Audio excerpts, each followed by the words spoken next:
Shabbat Shalom, my dear brothers, my dear sisters. I came here in my second Facebook page or Facebook account because the Facebook stopped me. They don't like me actually in sharing the word of God. So anyway, I'm gonna continue this message, my dears, that I just shared in other account concerning about Romans chapter 11. And I'd like to share to you, my dears, about the finishing of Romans chapter 11, about the nature of the true gospel of our Lord Jesus Christ.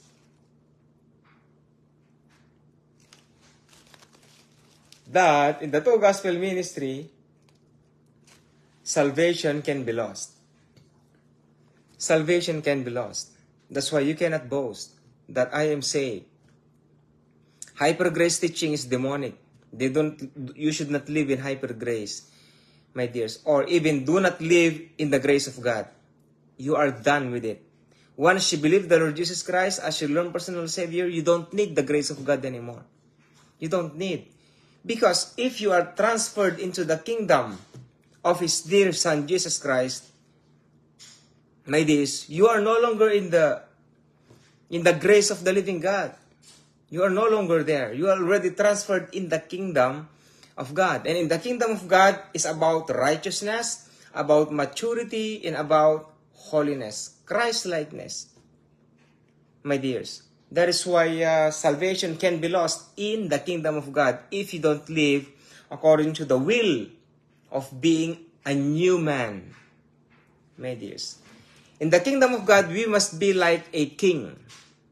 That is why God, Jesus Christ, is teaching us by means of discipleship. In the grace of God, there is no discipleship, my dears. That's why if you would like to be a pastor, if you would like to be an evangelist, it is nothing. It is useless. Evangelists came from the kingdom of God. They did not come from seminary. They did not come from anywhere. They should come to the kingdom of God. Because being an evangelist, you should be an ambassador, my dears. You cannot be an ambassador unless you are in the other place. You cannot be an ambassador unless you are outside the kingdom of God. As long as you are in the kingdom of God, you are not an ambassador. You are just a citizen, my dears. If you are a pastor, at least you have a ministry inside the kingdom of God. But if you are just a common person, if you'd like to be an evangelist, you should learn the kingdom of God. That is your first foundation as an evangelist. That's why every son, every children of God the Father Himself must learn, must be known through the gospel of the kingdom of God. Because every citizen, once they come out from the kingdom, because the Lord Jesus Christ says, I am the door of the sheep. You can come and out. You can come out and find another pasture, which I built. That is why if you would like to be an evangelist, it is useless without knowing the gospel of the kingdom of God. Because you don't have foundation. What is your foundation then? The Lord Jesus Christ. What? The Lord Jesus Christ that you carried. The Lord Jesus Christ, no, it is not just like that. The Lord Jesus Christ, when He came here on earth, He carried one. He carried one gospel when He came. What is that? The kingdom of God. He did not say about His death. He did not say that He will die and rose again from the dead. He said that to His disciples. How many disciples He has? 12. He did not say to the crowd that I will die. In 3 days I will rise again from the dead. And then probably the people will say, you are a fool. How can you say that you will go into death and rise again from the dead? Who you? They will not believe because they are not the disciple of the Lord Jesus Christ. Because when the Lord Jesus Christ started this ministry to the disciples, He started since they are young. They are children. Do you think the Lord Jesus Christ doesn't know Apostle Peter when he was young? Do you know the Lord Jesus Christ doesn't know Apostle John, Luke, Matthew, Bartholomew when they are young? My dears, Likewise, Apostle Peter, do you think Apostle Peter doesn't know about the Lord Jesus Christ? Most of his disciples are his cousins. Listen to me, my dears. All of his disciples are his cousins.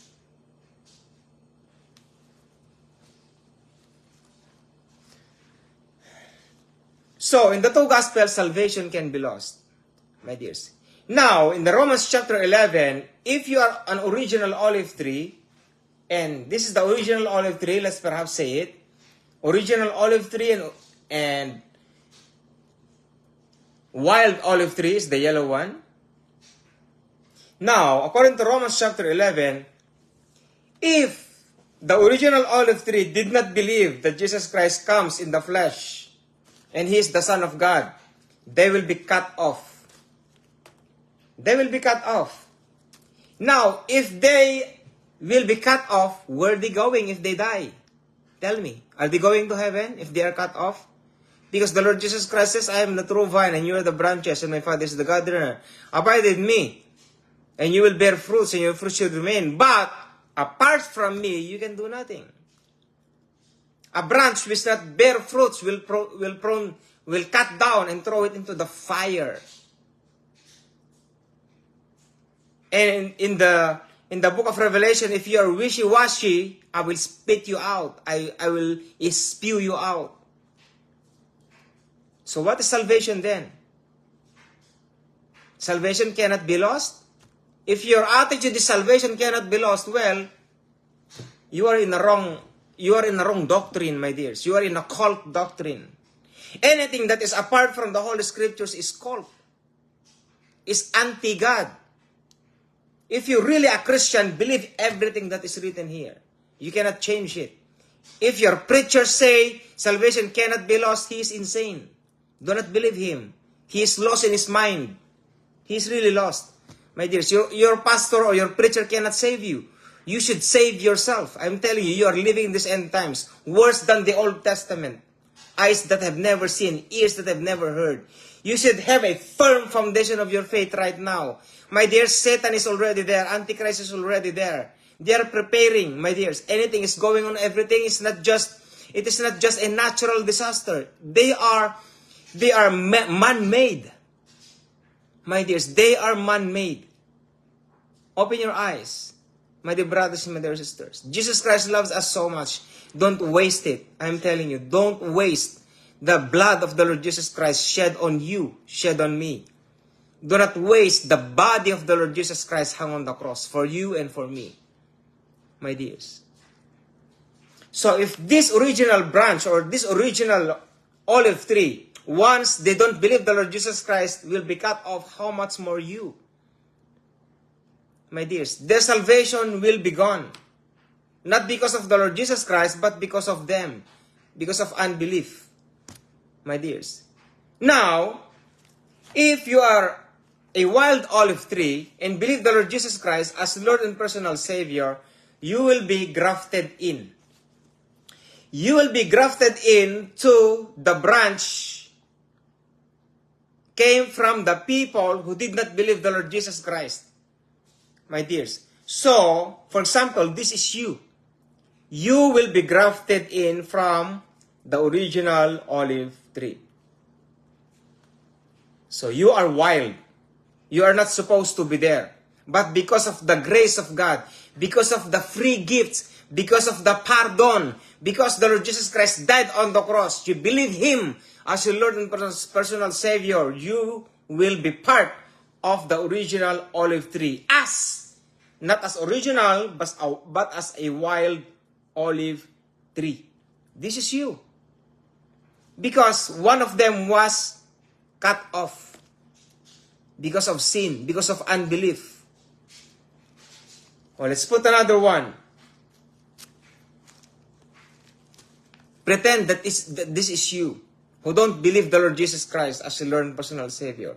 Now you believe the Lord Jesus Christ as your Lord and personal Savior, you will be grafted in.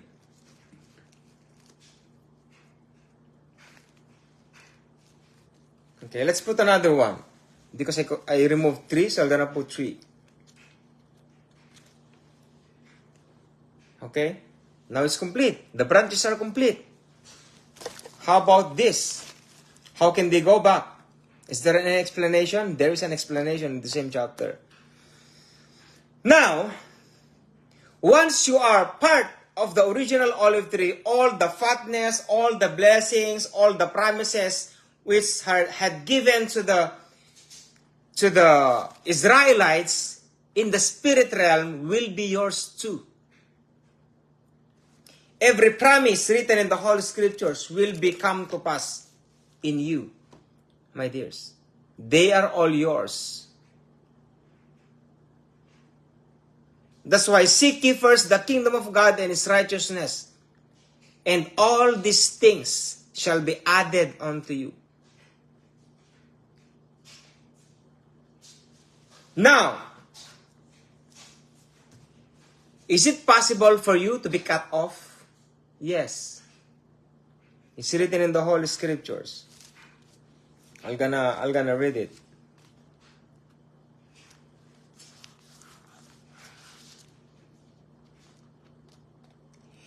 And if some of the branches be broken off, original branches, in verse 17. And if some of the branches be broken off, and thou, being a wild olive tree, wert grafted in among them, so they are grafted in among them, so these are the original olive tree, and you are just grafted in among them because of faith in the Lord Jesus Christ, you are grafted in, and with them partakest of the root and the fatness of the olive tree. You will be part of the whole tree. All the blessings, all the fatness, all what is in the tree.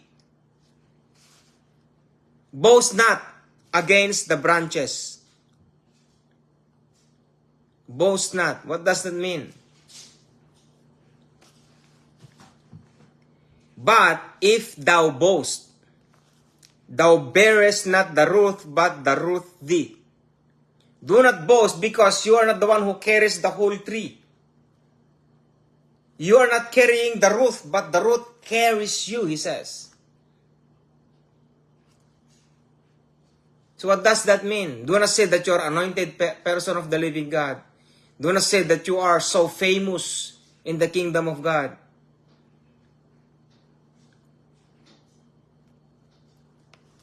Because sin is inevitable to those who would like to commit sin.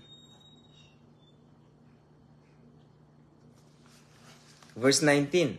Thou wilt say then, the branches were broken off that I might be grafted in. So because of unbelief to the Lord Jesus Christ, this original olive tree was cut off, and now you are grafted in because you believe the Lord Jesus Christ. But do not boast that because of them, you are grafted in. Thou wilt say then that the branches were broken off, and I might be grafted in. Well, because of unbelief, they were broken off. Because of unbelief, they were broken off. They don't believe that the king is already came from them.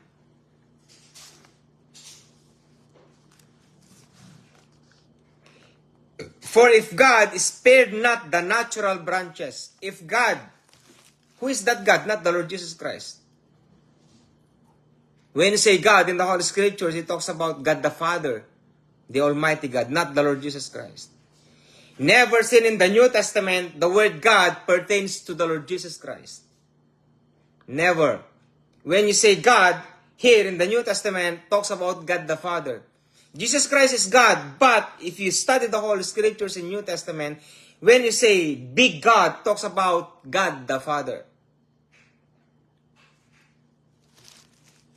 If you want me to share Trinity, my dears, I can explain it to you so clearly. My dears, about Trinity God, to the two gospel of the Lord Jesus Christ. So, if God spare not the natural branches, so the Lord Jesus Christ says, if you don't like me, I will not like you too. If you depart from me, just depart. Who cares? Jesus Christ will cry if his children will go to the lake of fire. He will cry. but only in a short period of time. Why? He have nothing to do with it. He came here on earth to be a savior of the world, not to save them, those who are in the lake of fire. That's why, while we are not in the lake of fire, we need to believe Him. And we need to have the Holy Spirit to take good care of us, to give us wisdom, knowledge, and understanding, to be righteous, mature, and to be holy. Verse 21, for if God spare not the natural branches, take heed, he says. Apostle Paul says, not the Lord Jesus Christ, not the 12 disciples of the Lord Jesus Christ. Apostle Paul says, the apostle of the Gentiles. Apostle Paul says, if God spare not the natural branches, take heed lest He also spare not thee. So if you have committed sin, shame on you. You will take it off. You will lose your salvation, my friend. You will lose your salvation. It is too simple. Apostle Paul says many times, I can read to you, 1 Corinthians chapter 6 and 1 Corinthians chapter 3. In 1 Timothy chapter 4, if you want more, study Revelation, the book of Revelation.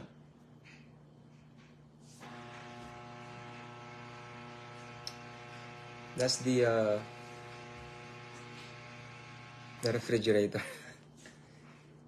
My dear, so how can you, where's salvation then? Where's salvation here? Can you preserve your salvation if you're committing sin? My dears, there is a sin that leads to death. And that's the reason why they are cut off. That's why in Hebrew chapter 6 verse 6, get your Holy Scriptures and study that one. You are putting the Lord Jesus Christ on the cross afresh. You should not do that. Do not boast, Gentile. Do not boast who we are. A bastard. Who we are. Dogs. You are a dog. I am a dog. It's in the Holy Scriptures, my dears. Can we change it? No. Is it an insult? Yes. Okay. Can you do something about it? No. You can fix it? No. If you are a dog, you are a dog. You are adopted like a dog. That's it. He did not say that once you believe the Lord Jesus Christ as your Lord personal Savior, you will become a lion, you will become a lamb. No, you are still a dog. Gentile is still a Gentile. My dear, it is an insulting, yes. We don't have a choice. Rather than going to hell, right? I'd rather to accept everything. James, you are a dog, you are a bastard, I just adopted you. So what, Lord? At least I am saved. At least you are my Savior, my Lord, Jesus. I don't care about my name. I don't care about my life. I care about you. So what, my dears? If the Lord Jesus Christ was insulted the Gentiles during His time, the Lord Jesus Christ, is it good to feed the dogs that is giving to the people of the living God? And I'm just paraphrasing. And then the woman says, the Reformation woman says, even the crumbs that fell from the master's table, we eat. See? Tidda laeng, tira-tira laeng. Just a leftover. The dog is eating, comes from the master's table. And then the Lord Jesus Christ says, you have a great faith. Your daughter is healed. So what, my dears, if the Lord Jesus Christ called us a dog? So what if the Lord Jesus Christ called us a bastard? So what? As long as we are saved, my dears, at least we became one to the original olive tree.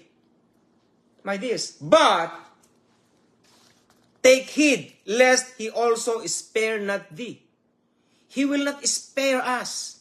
He will not give us, if we are committing sin, He will not keep us. He will not take us off. We cannot go to heavens above by sinning. That is unfair.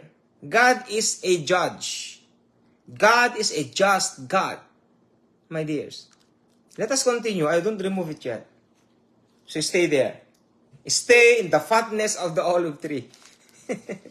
Verse 22. Behold, Apostle Paul says, behold, therefore, the goodness and the severity of God on them which fell. Severity. But toward you, who are grafted in, who became Christians, who became born again, but toward you, goodness, if thou continue in His goodness.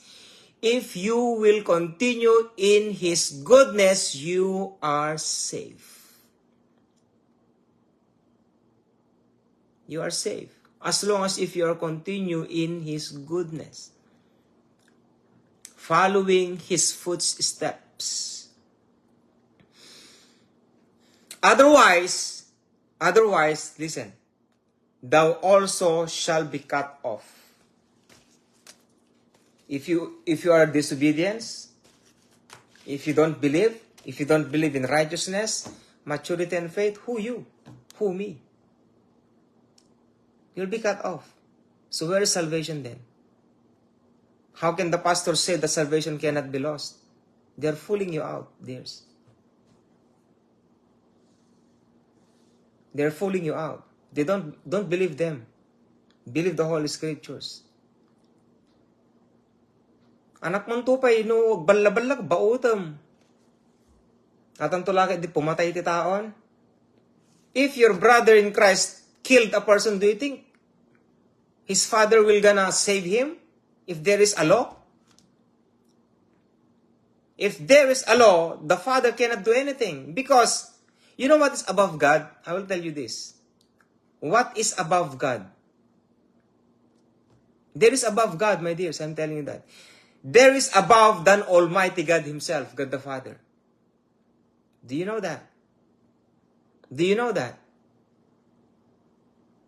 See? Do you want me to answer that one? Or I'm gonna leave it to you as your assignment? Even your pastors cannot answer that unless if he knew the principle of the kingdom of God. There is above God Himself that He created. My dears. Once God says so, He cannot change it. He cannot go beyond what He said. My dears. I'm gonna leave that as your assignment, my dears. There is a situation gave by God the Father who made Him lower than it. Lower than it. So which means it is not a person. This one is above Him, but it is not a person. Something that He made Himself. God the Father Himself, the Almighty God. And this it is above the Lord Jesus Christ, is above Holy Spirit, and above Him, He Himself. God the Father Himself. That's why this it, even God the Father cannot violate. Once He violates it, He will commit sin to His own doing. It's in the book of Psalms, my dears. That is why, behold therefore the goodness and severity of God on them which fell severity, but toward the goodness if thou continue in His goodness. Otherwise, you also shall be cut off. You will be cut off. Through what? Sin. Sin that leads to death. Can you go back? Yes, it is possible. You can go back. You can go back still. But it is not the same as the way God put you in. You cannot go back to where you are cut off or you are connected before. Because some Gentiles are coming in and out in the kingdom of God. Coming in and out. That is why it is so hard. That is why in Hebrew chapter 6 verse 6 says that in verse 6 in chapter 6 verse 6 says in Hebrew,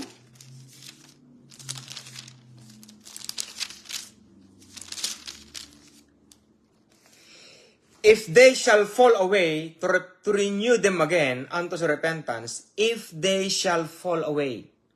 If you are cut off because of your sins, Gentile, a dog, let's take it, my dears.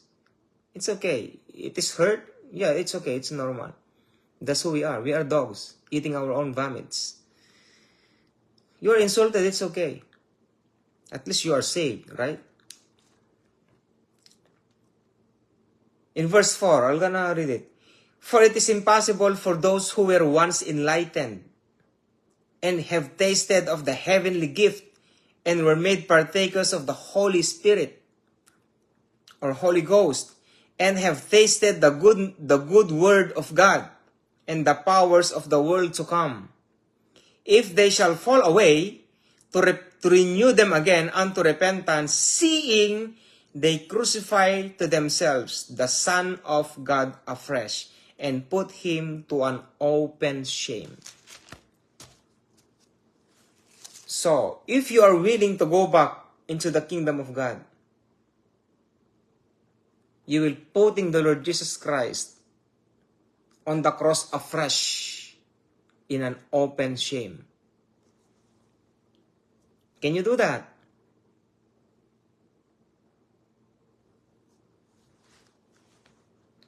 Can you do that, my dears? That's the difference between, that is the standard given to the Gentiles. Given to the Gentiles. But to the Jews, no. It's different.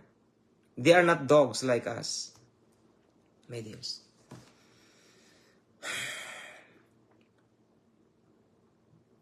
They said that we are a spiritual Jew. It's true. But still, you are a Gentile. My dears. You don't have a choice.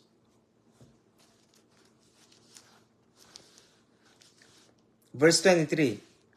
And they also, if they abide not still in unbelief, shall be grafted in, for God is able to graft them in again. So, and they also, those who are original olive tree. Look at this original olive tree or original olive branch. And they also, they means this original branch. And they also, if they abide not still in unbelief, shall be grafted in, for God is able to graft them in again. So where they will be cut off, they will be grafted in into their original branch. This is the difference between the Gentile and the Jews. Are you jealous? Are you jealous? They can go back to their original branch? Are you jealous? I am jealous. My dears. So what will happen to this? If you want to go back to the Lord Jesus Christ in His kingdom, you need to tell the Lord Jesus Christ, Lord, come and die with me, naked, on the cross, afresh, just for me, Lord, for the second time around. What the Lord Jesus Christ will say to you? Did you think about that, my dears? Salvation can remain according to the preachers out there? Don't believe that. Don't be a fool, my dears. In these end times, knowledge will increase. Knowledge will increase. Look at the kids nowadays. They are so smart.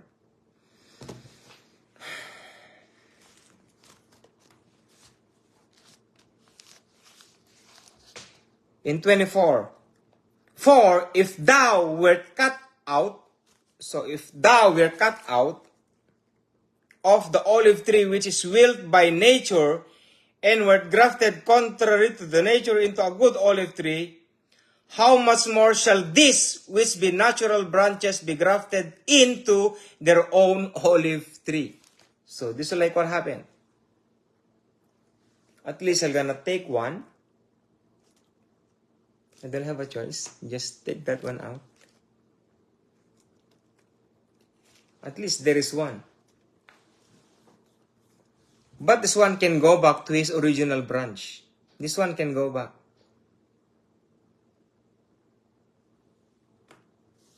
For if thou wert cut out of the olive tree, which is wild by nature, and were grafted contrary to the nature into the good olive tree. Because this is original olive tree and then you are just grafted in.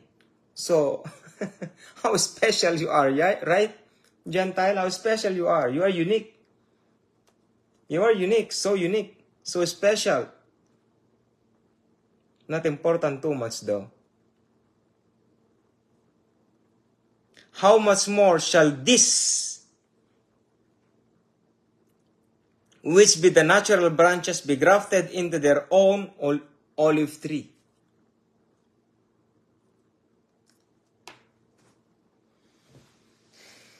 Salvation can be lost by you. Watch out. Be not deceived. God is not mocked. It doesn't say, Lord, I will repent next time. I just still love it. Remember, Satan is watching you. Verse 25. For I would not, brethren, that you should be ignorant of this mystery. This is the mystery.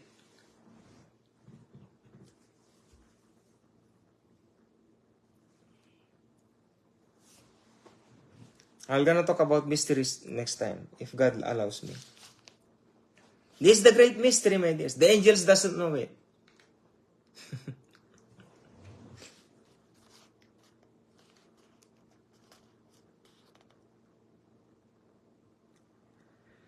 For I would not, brethren, that you should be ignorant of this mystery, lest you should be wise in your own conceits, that blindness in part is happened to Israel until the fullness of the Gentiles be come in.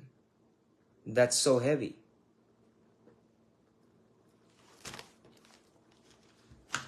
Fullness of the Gentiles. Let's talk about that.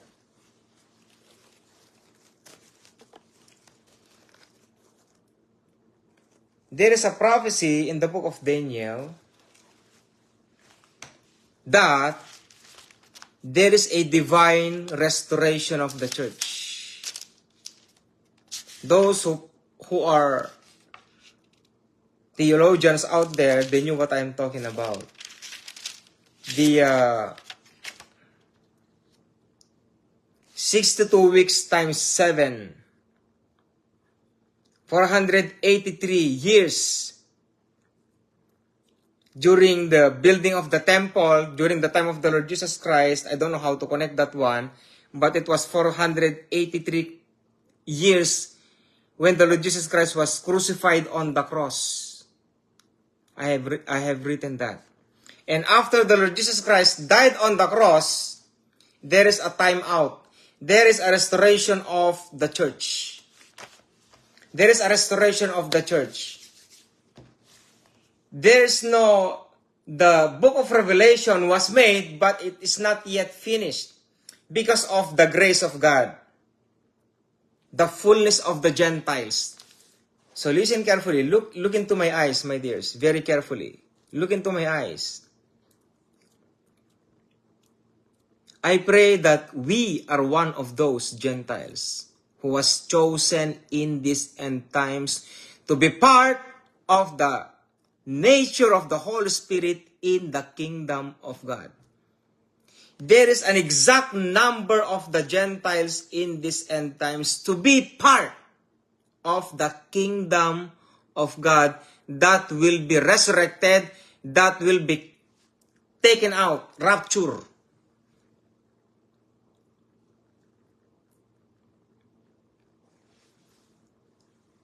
We pray, all of us, my dears, even me, myself, that we hope that we will be raptured during after tribulation.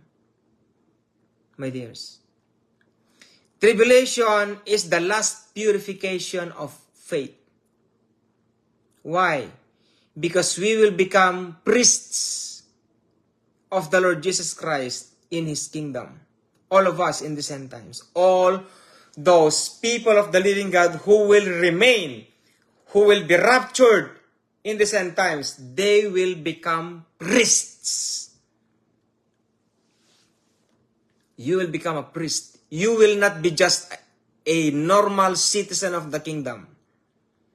You will not be just a commoner, people of the living God. You have a job in the time of the Lord Jesus Christ. You will become of the Lord Jesus Christ.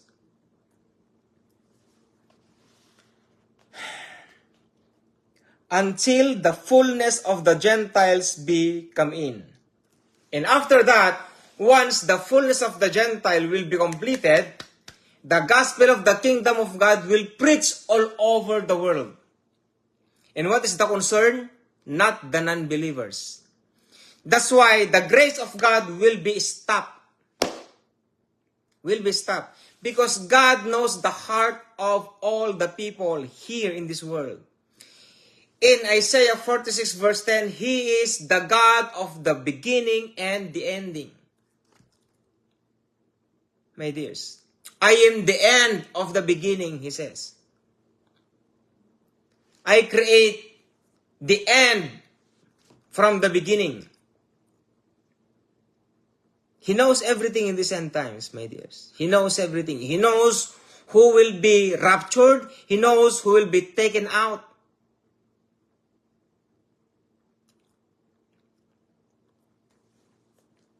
That's why if you are doing the evangelism, just speak out. That's it. Do not force them, my dears. Have you seen the Lord Jesus Christ forcing His people to tell them that the gospel of the kingdom or the kingdom of God is near? Or how many people believe in Him? So few. So likewise, in doing evangelism, do not force yourself. Just speak out about the Lord Jesus Christ. If they believe, praise the Lord. If they don't believe, it's not your job anymore to force them and say, I'm pity of you. I'm gonna shake my foot. I'm gonna shake the dust of my foot. You don't have a choice. But watch out. Maybe you yourself are gonna be with Him in the lake of fire. Do not say that you are a Christian. Do not say that you are born again. In the end, that is the time that you may say, Lord, I am really yours. That's why we need to maintain our relationship to the Lord Jesus Christ. We need to maintain it. My dears, salvation can be lost, I'm telling you. Salvation can be lost. Not because of God, but because of you, because of us. Verse 20, 26. And so all Israel shall be saved, as it is written, there shall come out of Zion the deliverer, and shall turn away ungodliness from Jacob. For this is my covenant unto them, and I shall take away their sins. As concerning the gospel, they are enemies for your sakes. The gospel, what gospel is that?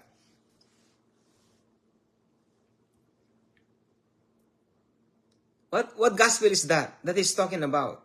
There are two gospel in here. Not the gospel of the kingdom of God. My dears, because the gospel of the kingdom of God remains in them. Because they have the law of Moses. The problem is just they don't know it. That the gospel of, that the law of Moses is not just the law of Moses by written or by letters. The law of Moses is by the Holy Spirit, by faith. And it was taught by the Lord Jesus Christ to the disciples, written in the Holy Scriptures, that the law is true by faith. By love, loving God, loving people.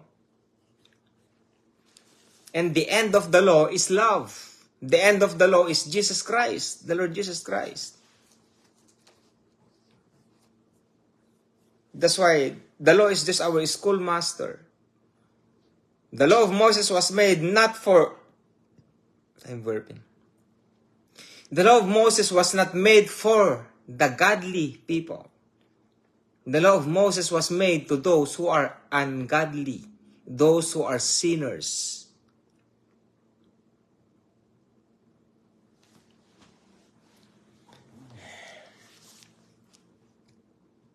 As concerning the gospel, they are enemies for your sakes, but as touching the election, they are beloved for the Father's sakes.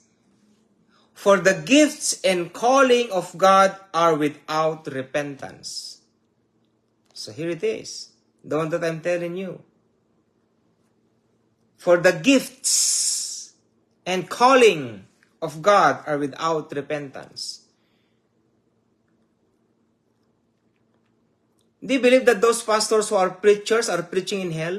They're still preaching there? And they say that, Lord, I will be saved. If you're going to study the book of Mary Kay Baxter, and what is the other woman here? I forgot her name.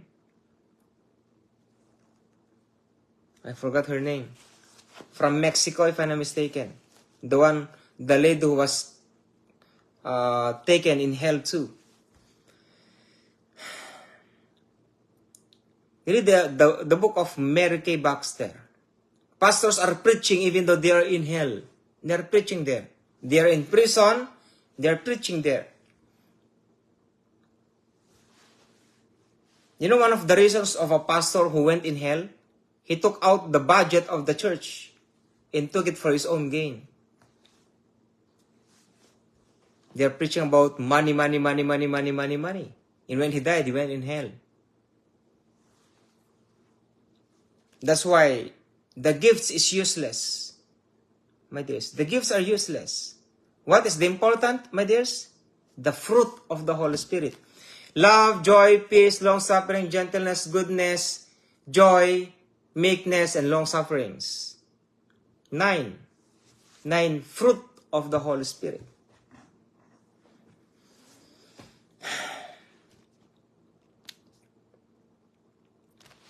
Verse 30, for as ye in times past have not believed God, see,